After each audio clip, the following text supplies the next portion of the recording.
Phil Taylor has announced he will take on a new role in darts.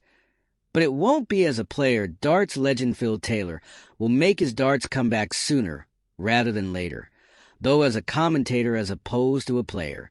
The 16-time World Championship winner was scheduled to compete in the World Senior Darts Tour on November 8th and 9th as his final farewell from the sport.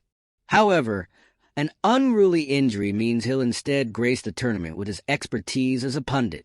Taylor had hoped to play in the over 50s showcase, but was sidelined after tearing scar tissue, an incident he says felt worse than a recent surgery on his hip. In a chat with the Northern Echo, Taylor divulged, "I tore what you call your scar tissue doing a little bit of work too quick."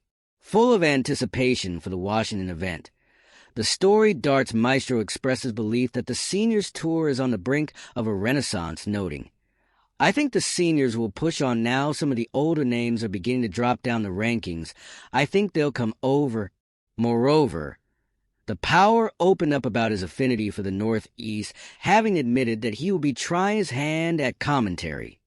He revealed a fond memory of nearly purchasing a home in Cullercoats, which lies within the bounds of North Tyneside and in close proximity to the urban heart of Newcastle. He confessed to the newspaper, "I used to love playing in the Northeast.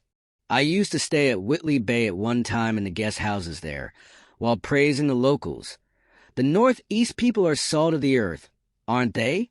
All Northerners are. Cullercoats I fell in love with. I nearly bought a house there. I loved Cullercoats. I thought it was beautiful. Back then, a nice house on the front of the beach was about £150,000. I think it's about 500,000 now. I wish I'd have bought 10. Taylor has no doubts about his decision to retire. In an interview with TalkSport in October, the 63-year-old said, "I'm retired now. Properly retired. My eyes started going a few years ago, then my hip went, and THN the traveling. You're away from home 4 or 5 days a week, and it's good for money, but it's not good for your family. My mind is still in my teens, but my body is 90.